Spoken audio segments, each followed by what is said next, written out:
अरमान मलिक ने की घर में लड़ाई करवाने की कोशिश तो विशाल पांडे और लव कटारिया ने अरमान मलिक को धोया। जी हाँ दोस्तों, अरमान मलिक वैसे शिवानी के बारे में बोलते हैं कि ये इधर की बातें उधर करती है, घर में लड़ाई करवाने की कोशिश करती है। पर रीसेंट एपिसोड में एक नहीं बल्कि दो दो बार अरमान मलिक ने घर में कलेश करवाने की कोशिश की। जी हाँ दोस्तों, नॉमिनेशन टास्क हुआ था और नॉमिनेशन टास्क में यहाँ पे नैजी ने चंद्रिका को नॉमिनेट किया था। इसके बाद अरमान जो है वो नैजी से कुछ बात करते हैं और चंद्रिका को आके बताते हैं कि तुम्हें तो इसलिए नॉमिनेट किया गया है कि उनका यह मानना है कि चंद्रिका जो है वो किचन में खाना बनाती है, उसके अलावा चंद्रिका का कोई योगदान नहीं है घर में। तो चंद्रिका और नैजी को लड़वाने की एक कोशिश अरमान मलिक ने की और ये बात चंद्रिका ने खुद बताई। चंद्रिका वहां पे लव कटारिया के साथ, विशाल पांडे के साथ, सना मकबूल के साथ ये बात डिस्कस कर रही थी कि उन्होंने ऐसा ऐसा बोला और कहीं ना कहीं अगर मैं रिएक्ट करती तो मेरे और नैजी के बीच में एक बड़ा झगड़ा हो सकता था।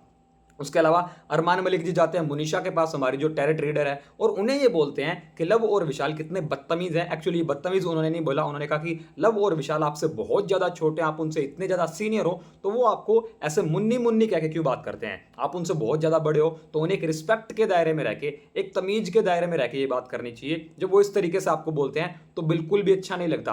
तो ये बात यहाँ पे आके मनीषा ने लव और विशाल को बताई तो लव ने तो वहां पे डायरेक्टली रिएक्ट कर दिया। बात सुनते सुनते अरमान को उन्होंने उसी टाइम बुला लिया, वहां पे मुनीषा भी थी और विशाल भी थे। तो लव ने उनको सीधा बोल दिया कि भाई मेरे बारे में जो बात करनी हो, हमारे बारे में जो बात करनी हो, डायरेक्टली क्लियरली 1v1 हमसे बात करो। और शाम को ये बात चंद्रिका भी डिस्कस कर रही थी कि अरमान जो है वो कहीं ना कहीं घर में लड़ाइयां करवाने की जबरदस्त कोशिश कर रहा है। और बीते 2-3 दिन से हम ये देख रहे हैं, बेसिकली जब से पायल का एविक्शन हुआ है ना, अरमान का जो गेम है वो कहीं ना कहीं थोड़ा सा डाउन हुआ है। पहले अरमान कृतिका के साथ नजर आते थे, पायल के साथ उनके कुछ मूवमेंट नजर आते थे, ये जो दो पत्नी है इनके साथ उनका कंटेंट नजर आता था। पर अब जो अरमान है वो कहीं ना कहीं टेढ़ा गेम खेल रहे हैं। पहले अरमान का गेम मैंने भी पसंद किया, लेकिन अब जो कर रहे हैं, कभी नैजी को चंद्रिका से लड़वाने की कोशिश, चंद्रिका को जाके कुछ बोल देना कि नैजी ने ये बोला, और मनीषा के पास जाके वहां पे लव और विशाल के बारे में बोलना। अब अरमान जो है वो चुगली आंटी वाला गेम खेल रहे हैं। और यही बात विशाल पांडे ने बोली, विशाल पांडे ने बोल दिया कि अरमान जो हो तो भाई चुगली आंटी है, वो आंटियों की तरह चुगली करता है, उसका खुद का कोई गेम है नहीं। तो आखिर अरमान का ये गेम आपको कैसा लग रहा है? लव ने तो अरमान को डायरेक्ट बोल दिया भाई